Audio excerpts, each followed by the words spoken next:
Expectations are high here. Look, we're the fourth winningest franchise in the league since 2000. All right, that means in the upper quartile of winners, we're in the top quartile of that upper quartile. That's rare air. And we've earned being there. And what we've accomplished speaks for itself. I don't have to crunch numbers to say what we've accomplished. I don't know how to make sausage. I don't know what goes into sausage. But I do know how to build a football team because I've been around for 52 years. Never changed, Jim Irsay. Quartile. He's in the upper quartile of the upper quartile. He's the kid in school who learned a new word. He knows how to pronounce it. He thinks he knows how to use it. So damn it, he's going to use it. He's getting his money's worth out of quartile. Quartile is the word of the day for Jim Irsay, and he doesn't know what goes in sausage. Guess what, Jim? Nobody knows what goes in sausage. And I think there was probably a saying that he had workshopped that he was planning to roll out then. It just didn't come out the way that he had hoped when it was time to speak extemporaneously. Some people have a very polished and inherent skill when it comes to talking without a script. Some people don't. Jim Irsay, don't. And every once in a while, we're treated to a gem like the thing we saw last night. And Chris, let's just start there.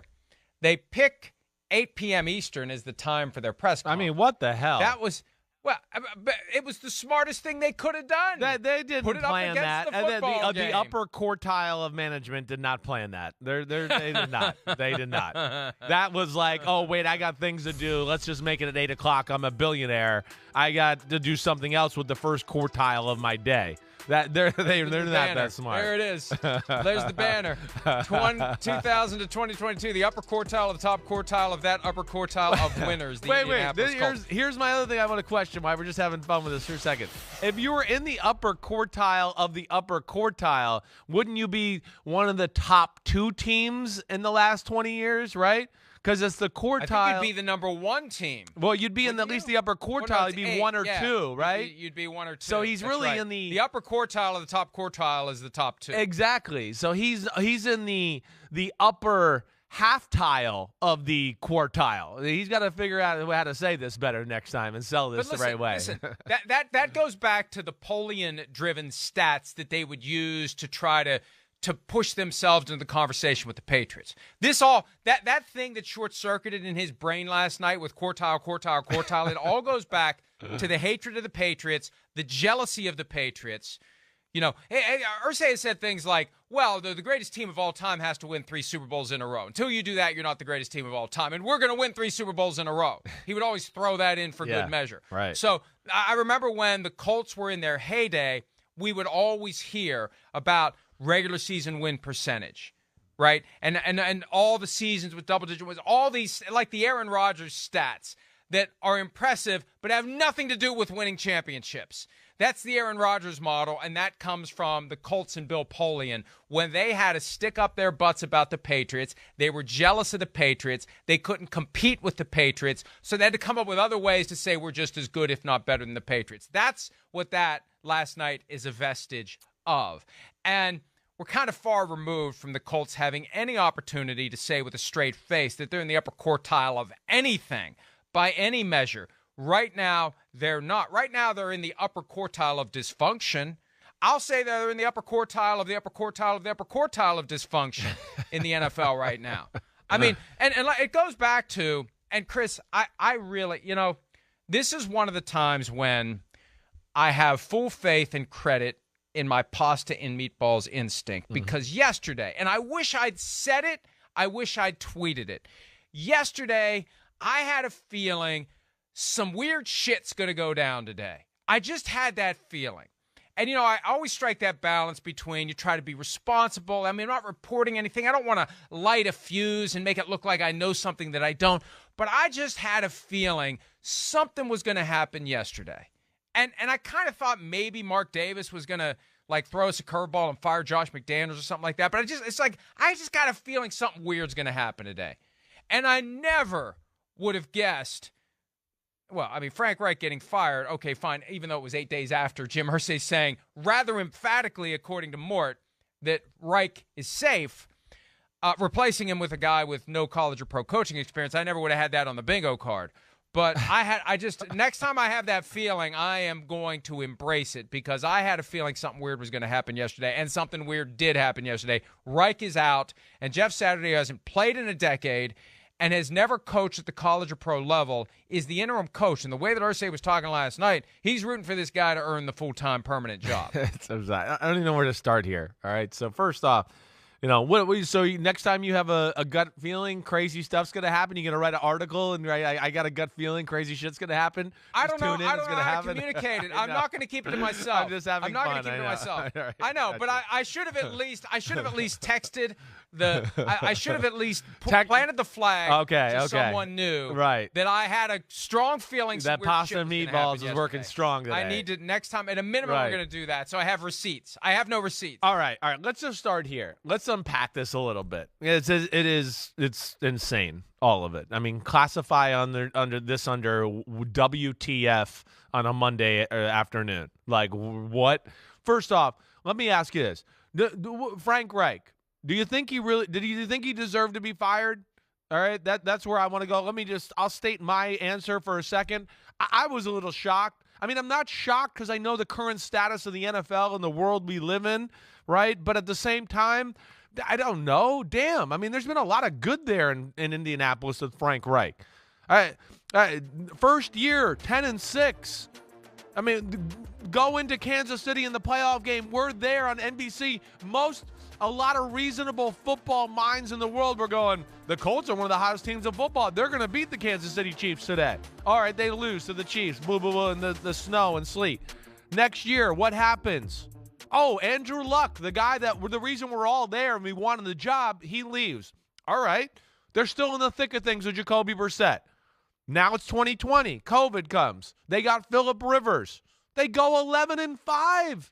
With a guy who can't throw the ball 25 yards down the field and have Buffalo Bills on the ropes in the wild card playoff game. And it isn't for Josh Allen making 2 or 3, of the most remarkable, only him or Mahomes make type of plays. They're going to win that game and upset them. And then there's last year with Carson Wentz, where again, I don't know how much to fault Frank Reich for the quarterback situations and all of that, but I don't think he deserves all the blame. And Carson Wentz, of course, they were in it to the very end last year. So that's where I want to defend Frank Reich just a hair here, to where I go, I am surprised they fired him at this point. I don't know, Mike. Just let's start there. What are your thoughts on that first off? Well, I think, and they're not going to tell us candidly the thought process. Jim Irsay said enough last night, and I may need to parse through his words and write something about this at PFT, but I think this is something that Irsay's wanted to do for a long time. And I'm going to go back. I won't go any farther back than the end of last season, when all the Colts have to do is go to Jacksonville and beat a horrible team to get into the postseason, to cap off a year in which Carson Wentz, the guy that Frank Reich handpicked, the guy for whom Reich vouched, had been a disaster. And so they blow that game. Irsay blows a gasket. And I suspect that Irsay said to Chris Ballard after that game, I want to fire Frank Reich and hire Jeff Saturday.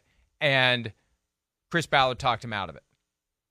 If I had to guess when this started, that would be, to me, when Irsay wanted to do it. Ballard talked him out of it.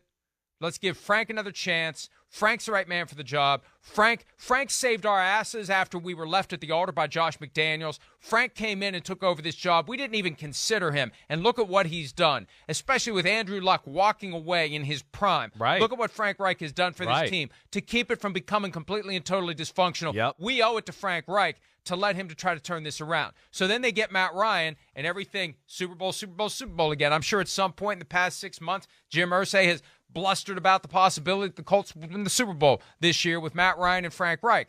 And I think it just got to a point where Irsay, and this goes back to And really, look, Irsay was everybody's hero when he said what needed to be said about Dan Snyder. But then Matt Ryan gets benched. That was a business move. That wasn't a Frank Reich move. That was Irsay saying, I don't want to be at risk of owing this guy $17 million next year if he gets injured 100%. and he can't pass a physical by March. I'm done with Matt Ryan. So he goes first. Then Marcus Brady, the offensive coordinator, goes next. And then Reich goes. And I just think Chris Ballard, who did a great job of keeping a straight face most of the press conference, I think Chris Ballard kept Irsay from doing this Reich for Saturday swap as long as he possibly could. And yesterday was the day that the dam broke. That's my guess based upon analyzing the events, the circumstances, and the things Irsay said last night. I don't know if I totally disagree with you there. I wouldn't be shocked if you're right on your pasta and meatballs are along the same lines there. We heard some of those rumors. I think we thought maybe some of that at the end of last season was Frank Reich in trouble because of the Carson Wentz issue. Some stuff like that. And then this can't just totally come out of left field. Jeff Saturday obviously has to be in the ear of Jim Irsay to a degree, or there's a relationship there where they're talking football enough to where it's valued and he's on the radar that way. I mean, I didn't really realize he was a consultant until yesterday either. So there was a little bit more of a relationship than I thought. But Mike, I don't totally disagree with your thought right there. I guess I'm still shocked that it happened at this time. And then, I mean, the shocker of all shockers. I mean, forget Frank Reich being fired. I mean, it just is like, what? I don't care what business you're in. And I got respect for Jeff Saturday, and I know what he is, the player, everything. I watch every ex-teammate, he's a leader of men and all of that. But damn, I mean, just to come out of left field and now you're going to be the head coach of a football team that's got John Fox, who's been to multiple Super Bowls as a head coach, and Gus Bradley's on the staff, who's been an ex-head coach and is one of the best defensive minds in football. That's where it's weird. It's weird throughout. It's weird about how's he going to, infuse himself into the coaching conversation. How are the players going to look at him and go, wait, you haven't led a high school team as a head coach, and now you're talking to us about. He did. Oh, he did the high school team. He coached high school. He coached high school. I didn't know it was a head coach. I think 1 year the record was 3-6, though. I don't know if he was. I got to do a deep dive on his high school coaching experience. Gotcha. But my son was telling me last night that 1 year that the team was 3-6. So which fits because the Colts are 3-5-1.